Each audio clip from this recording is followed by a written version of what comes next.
রকিবুল, তুমি এই জালের কাজ কতদিন যাবত করো? হ্যাঁ, 5-6 দিন। এটা এটা কত পাশের জাল এটা? হ্যাঁ, 18 পাশ। এটা তুমি কার কাছ থেকে শিখছো? এটা সাইদুর কি হয় তোমার? আচ্ছা,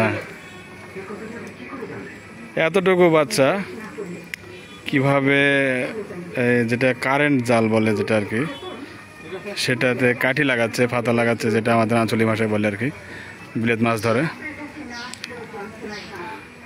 দুজন খুব ছোটো ছোটো বাচ্চা, দেখেন কেমন অভিজ্ঞতা থাকলে এই কাজগুলো করা যায়, যেটা আমরা 30 বছর বয়স হয়ে গেলে আমরা পারতেছি না। হ্যাঁ, ঠিক আছে বন্ধু, ভালো থাকো। হ্যাঁ।